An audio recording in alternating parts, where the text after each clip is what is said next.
Assalamualaikum warahmatullahi wabarakatuh. Shalom, Om Swastiastu, Namo Buddhaya, Salam Kebajikan. Perkenalkan, nama saya Cecilia Rani Samudra, SPI MSI. Saya adalah dosen di program studi Manajemen Sumber Daya Perairan, Fakultas Perikanan dan Ilmu Kelautan, Universitas Jenderal Sudirman. Saya aktif menjadi dosen di Universitas Jenderal Sudirman sejak tahun 2019 dan bidang ilmu yang saya tekuni adalah ekologi perairan, lebih khusus pada kajian limnologi. Pada kesempatan ini, saya akan menyampaikan tentang pernyataan diri dosen dalam unjuk kerja Tridharma Perguruan Tinggi atau yang disingkat dengan PDD-UKT-PT di bidang pengajaran saya pada mata kuliah limnologi. Limnologi adalah mata kuliah wajib fakultas yang harus diambil oleh mahasiswa program studi Manajemen Sumber Daya Perairan di semester 4 dengan bobot SKS 3 yang terdiri dari 2 SKS teori dan 1 SKS praktikum. Mata kuliah limnologi mempelajari tentang ekosistem perairan darat, lebih khusus pada ekosistem danau, meliputi aspek fisika, kimia, dan biologi. Selain itu juga dipelajari mengenai jenis dan karakteristik danau yang ada di Indonesia, daur-daur yang terjadi di danau, perhitungan mengenai carrying capacity danau dan das, permasalahan-permasalahan yang terjadi pada danau di Indonesia, serta upaya pengelolaan danau yang ada di Indonesia. Metode pembelajaran teori pada mata kuliah limnologi ini meliputi ceramah, diskusi atau tanya jawab antara mahasiswa dengan dosen maupun antar mahasiswa, student-centered learning, dan case-based learning yang dilakukan baik secara sinkronus maupun asinkronus. Untuk jumlah pertemuan perkuliahan ini yaitu sebanyak 16 kali, di mana pada pertemuan ke-8 diselenggarakan ujian tengah semester dan pertemuan ke-16 ujian akhir semester. Untuk penilaian evaluasi hasil belajar mahasiswa terdiri dari yang pertama ujian tengah semester 20%, ujian akhir semester 20%, tugas terstruktur 10%, case-based learning 25%, dan praktikum 25%.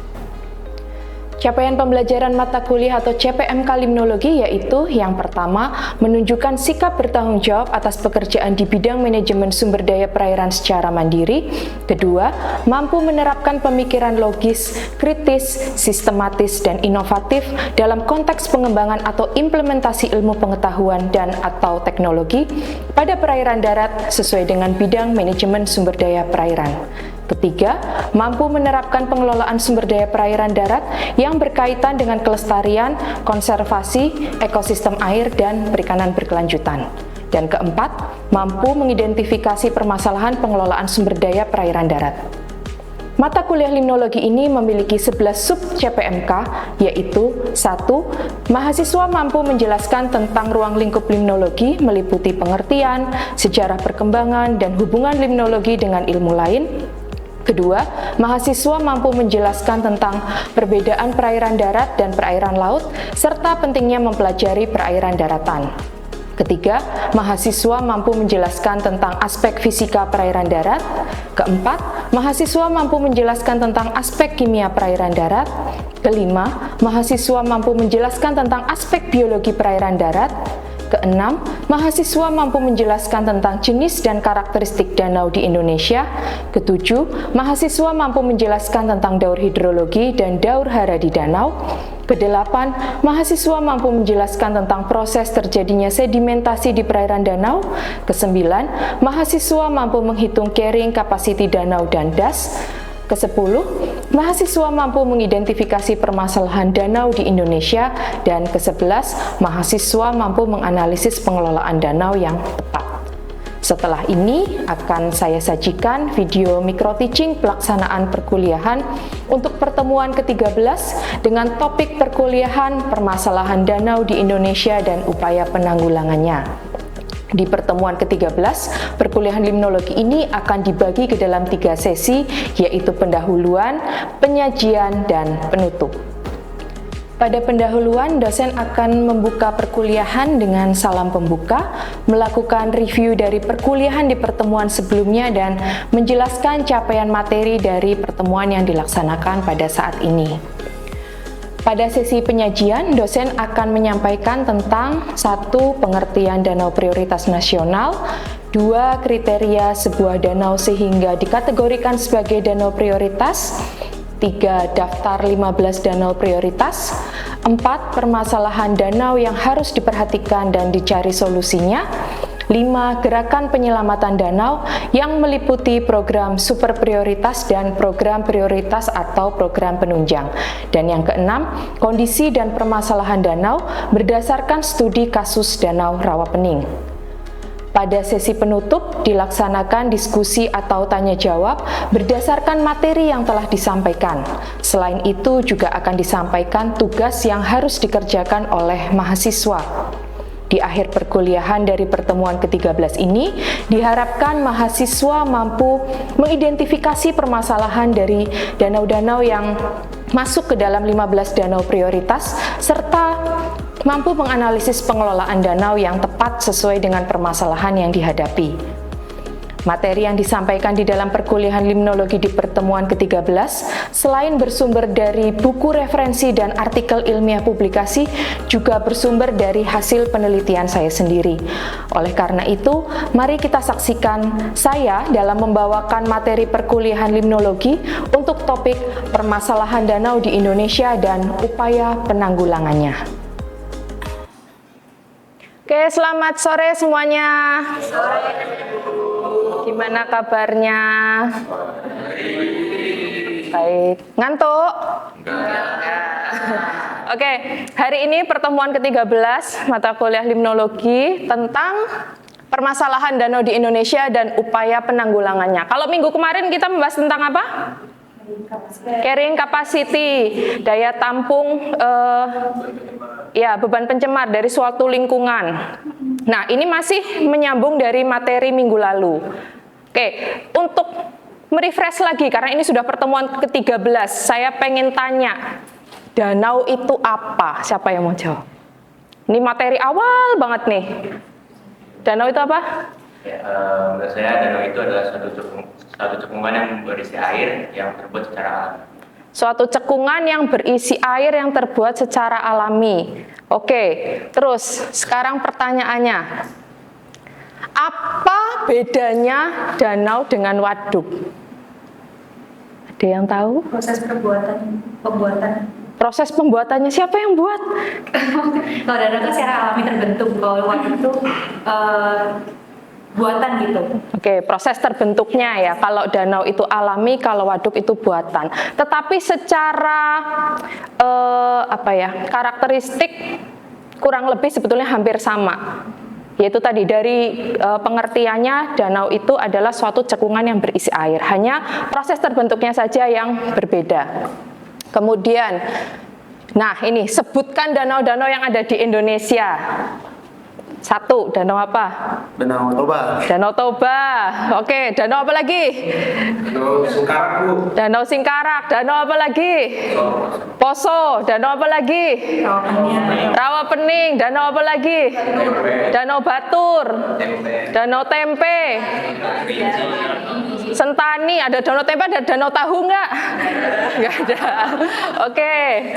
Berarti sudah tahu ya, di Indonesia itu ada beberapa macam atau beberapa jenis danau. Nah, pertanyaan lagi, apakah kamu tahu apa itu danau prioritas nasional? Kalau dari kata-katanya danau prioritas nasional, berarti danau itu menjadi prioritas. Yang namanya prioritas nasional berarti diprioritaskan oleh siapa? Oleh pemerintah siapa? Pemerintah Indonesia, pemerintah pusat ya. Jadi bukan hanya oleh pemerintah daerah, tapi juga oleh pemerintah pusat atau pemerintah yang paling atas gitu ya, yang tinggi. Terus menurut kalian ada berapa danau prioritas di Indonesia? Banyak. Banyaknya itu berapa? 15. 10. 12. 10. Berapa kira-kira? 15. Oke, danau prioritas di Indonesia itu ada 15. Nah, sekarang suatu danau dikategorikan sebagai danau prioritas itu kalau bagaimana sih? Kira-kira kalau kenapa? Tercemar. Terus, apakah hanya karena tercemar saja? Oke, coba kita lihat satu persatu ya. Danau itu mengalami tekanan atau degradasi. Jadi ada kerusakan dari daerah tangkapan airnya. Sudah ada kerusakan dari daerah tangkapan airnya. Kemudian yang kedua, kerusakan sempadan danau. Sempadan itu apa? Sempadan. Ayo mahasiswa. Sekitar. Ya, area pinggirannya ya. Biasanya kalau ada kerusakan sempadan danau hubungannya sama apa? Apa sih yang rusak biasanya? Biasanya kalau di sekitar danau itu kan cekungan, tadi Alvin bilang cekungan yang berisi air. Dia kan posisinya ada dikelilingi oleh daratan. Nah, biasanya di daratan itu ada apa? Permukiman? Apa? Secara alami, biasanya ada apa? Vegetasi, riparian. Nah, ripariannya itu rusak. Kalau riparian rusak, apa yang terjadi biasanya? Erosi, longsor, dan sebagainya. Kemudian, kerusakan badan air danau, jadi rusak di badan air danau itu sendiri. Kemudian, pengurangan volume tampungan danau, volumenya berkurang, yang tadinya banyak, tadinya danau itu punya volume yang besar, tiba-tiba menyusut. Kemudian juga pengurangan luas danau, tadinya danaunya luas, kemudian saat ini menjadi berkurang. Nanti akan ada gambarnya di belakang. Kemudian peningkatan sedimentasi, ini sudah sudah sangat umum sekali ya. Berbagai danau, berbagai waduk itu mengalami proses sedimentasi. Dan penurunan kualitas air. Ini juga imbas ya dari berbagai kegiatan, tadi dari tekanan dan degradasi dari kerusakan DTA dan sebagainya, itu akan menurunkan kualitas air dari danau. Dan yang terakhir adalah penurunan keanekaragaman hayati. Tadinya di sana ikannya itu banyak, sekarang cuma tinggal sedikit. Jadi itu ada penurunan keanekaragaman hayati, sehingga berdasarkan kriteria-kriteria ini sehingga sebuah danau itu bisa dikategorikan menjadi danau prioritas. Nah, awal mulanya danau prioritas itu dicetuskan di Konferensi Nasional Danau Indonesia pada tanggal 13 sampai 15 Agustus tahun 2009 yang dihasilkan kesepakatan di Bali itu tentang pengelolaan danau berkelanjutan dalam mengantisipasi perubahan iklim global. Nah, di sini tadi kan bilangnya ada 15 danau prioritas. Kalau yang pertama, ini tadi yang disebutkan pertama Danau Toba, itu semua sudah tahu ya Danau Toba. Terus kira-kira danau apa lagi? Maninjau.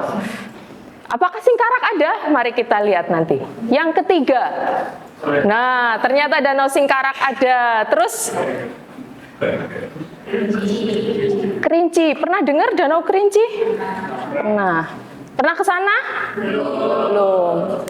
Terus Danau Tondano di Sulawesi Utara. Kemudian Danau Limboto di Gorontalo. Kemudian Poso, tadi siapa yang jawab Poso?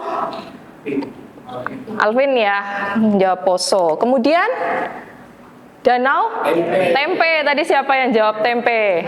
Oh, Alvin juga. Ini Alvin kayaknya mainnya ke danau-danau gitu ya. MSP banget ini. Kemudian Danau Matano. Matano bukan matamu ya. Terus Danau Mahakam. Ada yang asli Kalimantan di sini? Oh, enggak ada. Kemudian Danau Sentarum, ini masih di Kalimantan juga. Kemudian Danau Sentani. Ada yang jawab Sentani tadi? Nggak ada ya. Kemudian Danau Batur, tadi Dwika kalau nggak salah ya yang jawab Danau Batur. Kemudian Rawa Danau, ini di Banten. Dan terakhir adalah Danau Rawapening. Tadi kalian yang paling banyak jawab Rawapening gitu ya, karena yang posisinya paling dekat dengan kita yang di sini. Oke.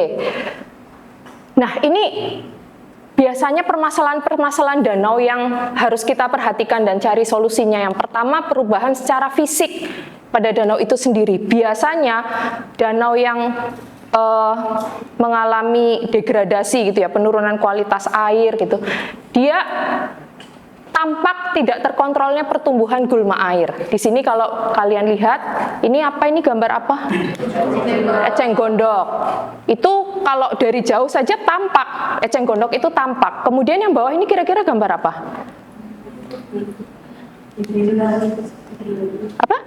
Hidrilla. Ya, pernah lihat hidrilla? Nah, hidrilla itu terkadang ini yang suka mengecoh gitu ya. Kalau dari luar, kalau kita nggak lihat langsung secara dekat, kelihatannya danau itu bersih. Tapi ternyata pada saat kita mendekati gitu ya, kita lihat langsung di atas permukaan airnya, itu tumbuhannya sudah sangat banyak. Contoh itu yang ada di Waduk Penjalin. Di Waduk Penjalin itu kemarin beberapa mahasiswa bimbingan saya melakukan penelitian di sana. Kelihatannya dari jauh baik-baik saja, bersih-bersih saja. Ternyata setelah dari dekat, ini hidrillanya sudah sangat banyak. Makanya di sana, kalau mau naik perahunya, sudah tidak bisa pakai perahu mesin. Perahunya dayung. Jadi kalau mau mengitari waduknya, itu harus dayung. Ya memang ada nelayannya gitu ya di sana, jadi kita minta. Kalau mau dayung sendiri juga boleh, kalau nggak nanti hilang gitu ya. Kemudian yang kedua daerah tangkapan air atau DTA. Ini biasanya terjadi perubahan tata guna lahan, kemudian pengolahan limbah yang tidak baik. Kan seringkali kan dari pabrik-pabrik dibuang limbahnya ke sungai-sungai yang akhirnya masuk ke danau, kemudian drainase, dan belum ada kontrol input nutrien di daerah tangkapan air. Nah, kemudian ini juga alasan-alasan lain selain yang di depan tadi, kelembagaan yang belum optimal, biasanya nggak sinkron tuh antar pemerintah gitu ya, beberapa stakeholder gitu punya kepentingan masing-masing yang seringkali menjadi kebijakannya tidak optimal. Kemudian belum ada grand design juga, ini mau diapakan sih danau-danau ini yang mengalami kerusakan. Kemudian database-nya lemah. Kadang kita kalau mau mencari informasi, ini data ini, misalkan volume terakhir berapa, penelitian tahun berapa, itu seringkali kita kesulitan. Kemudian komitmen stakeholder kurang optimal dan kurangnya pemberdayaan masyarakat. Jadi seringkali dari pemerintah ataupun peneliti itu kurang melibatkan masyarakat. Nah, makanya kita tidak boleh melepaskan keterlibatan dari masyarakat. Karena apa? Biasanya justru masyarakat tuh yang paling tahu loh tentang kondisi daerahnya seperti apa. Nah, kemudian ini kondisi dan permasalahan danau, ini studi kasus di Danau Rawapening. Kebetulan saya 2 kali melakukan penelitian di Danau Rawapening ya. Mulai dari saya untuk skripsi dulu, kemudian tesis saya di Danau Rawapening. Jadi yang pertama permasalahannya adalah tentang kualitas air. Di sini bisa kalian baca. Jadi dulu tahun 2000-an, 2000-2001, itu pH-nya netral. pH netral berapa? 7. Kemudian baru selang sekitar 4 tahun, ternyata kondisi perairannya itu sudah cenderung bersifat asam. Kalau asam berarti kurang dari 7 atau lebih dari 7? Kurang dari 7. Kemudian di sini juga kandungan amonia bebasnya. Ini sampai tahun 2010 itu selalu lebih besar dari 0,02 mg per liter, yang mengindikasikan pencemaran organik. Ini aja tahun 2010, apalagi sekarang gitu ya. Kalau tidak ditangani dengan baik, tentunya kualitas air ini akan semakin menurun. Kemudian ini luas perairan dan kedalaman danau di Danau Rawapening. Ini tahun 2010 luasnya 2.670 hektar. Padahal tahun 76 ini luas maksimum danaunya ini 2.500 hektar dan minimumnya 650 hektar. Kemudian adanya peningkatan luas danau kemungkinan sebagai akibat dari semakin luasnya daerah genangan banjir. Jadi ada perubahan tata guna lahan, terutama pada saat musim hujan. Karena ada perubahan tata guna lahan, pada saat musim hujan, luas genangannya itu akan semakin besar. Tapi bisa jadi, dan ini yang mulai tahun-tahun sekarang ini, terakhir saya ke sana, itu justru pada saat musim kemarau banyak yang menjadi daratan. Nanti akan ada fotonya juga, akan saya tampilkan. Kemudian kedalaman, tahun 76, titik terdalamnya itu adalah 11-15 meter. Sedangkan tahun 2017 hanya 3-5 meter saja.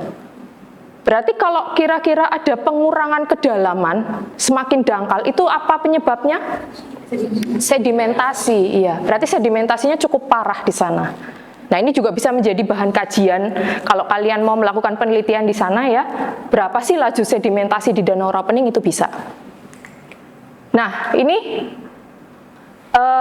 daerah Rawapening, ini foto asli saya sendiri di sana ya. Jadi salah satu daerah di Rawapening, tepiannya telah berubah fungsi sebagai lahan pertanian. Ini pinggirannya persis, ini sudah Danau Rawapeningnya, pinggirnya jadi pertanian. Jadi berubah menjadi daratan. Nah, ini kemudian tadi yang kalian jawab itu ya, karena ada sedimentasi, iya. Jadi ini kalau dari data terakhir ya, penelitian-penelitian dulu itu mengatakan volume air danau sudah mengalami penurunan sampai 29,34%. Tahun 2000, ini pada tahun 2000 dulu, pemerintah Kabupaten Semarang itu sampai memprediksikan, ini kalau laju sedimentasinya tidak ditangani, tidak ditanggulangi, Rawapening itu tahun 2021 menjadi daratan. Tapi ternyata sekarang Rawapening masih menjadi danau. Karena apa? Ya pemerintahnya terus berupaya. Walaupun upaya-upaya itu harus selalu diupdate ya, tidak bisa menggunakan metode-metode konvensional gitu. Kita harus selalu update gitu. Karena apa? Ya semakin tahun ke sini kan tentunya beban pencemaran semakin tinggi dan sebagainya. Kita harus juga berinovasi untuk menanggulangi permasalahan di Danau Rawapening. Nah, ini salah satu area Danau Rawapening yang berubah menjadi seperti daratan. Ini aslinya danaunya nih, di dalam danaunya. Tapi sudah berubah menjadi daratan. Ini udah keramba-keramba ini di sini. Jadi bisa jalan ini ke sini. Ini orang-orang nih di sini cukup jalan kaki. Masuk ke danaunya itu cukup jalan kaki, dia nyampe ke sini. Nah, ini juga area di Danau Rawapening yang berubah menjadi daratan. Jadi di sini sebelah sininya ini sudah keramba-keramba. Ini yang kayak ada bambu-bambunya ini sudah keramba. Oke, jadi tadi kalau di awal-awal sudah saya sampaikan juga bahwa di Danau Rawapening, ini kan studi kasus di Danau Rawapening ya, secara visual terlihat bahwa di sana telah terjadi perubahan yang ditandai dengan tidak terkontrolnya pertumbuhan gulma air berupa eceng gondok dan juga hidrilla. Nah, ini juga penutupan oleh gulma air dapat mencapai 80% dari permukaan perairan. Apa efeknya kalau terjadi blooming gulma? Penutupan air. Kemudian kalau mengalami penutupan, dampaknya apa? Ya, cahaya matahari tidak bisa menembus ke dalam badan permukaan air sehingga fitoplankton tidak bisa melakukan fotosintesis. Berarti produsen primer menjadi berkurang gitu. Kemudian, nah ini juga ada upaya penanggulangan eceng gondok di danau oleh TNI, tapi sayangnya penanggulangan ini masih dilakukan secara manual. Pemanenan eceng gondok masih secara manual, padahal akar eceng gondok itu bisa mencapai 2 meter. Jadi ngambili secara manual, di sini diambili, yang sebelah sana sudah tumbuh lebih subur. Gitu. Jadi makanya membutuhkan metode yang harusnya lebih canggih gitu ya. Kemudian ini masalah manajemen kelembagaan tadi juga sudah saya sampaikan di depan. Jadi kurang optimalnya masing-masing stakeholder dalam menanggulangi permasalahan di Danau Rawapening. Nah, kemudian ada juga aksi untuk menyelamatkan danau. Jadi ini studi kasus dari Danau Rawapening. Ada dua hal, yaitu penanggulangan program super prioritas dan juga penanggulangan yang penunjang.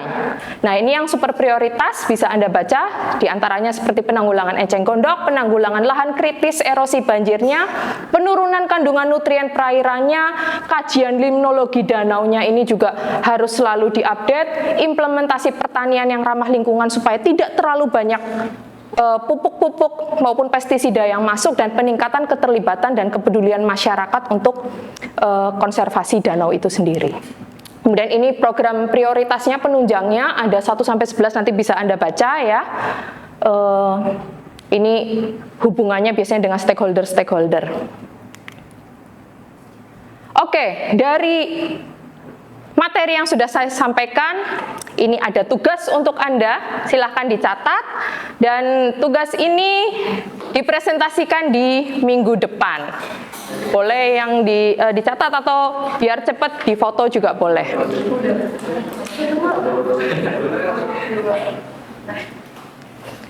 Oke, ada pertanyaan dari materi hari ini? Mungkin karena gimana? Kelompoknya silahkan tentukan sendiri. Ada pertanyaan yang lain? Atau cukup jelas? Cukup jelas? Cukup jelas. Oke, kalau cukup jelas, saya akhiri perkuliahan pada hari ini. Kita bertemu di minggu depan. Jangan lupa tugasnya Anda nanti presentasi di minggu depan. Oke, terima kasih semuanya. Selamat sore.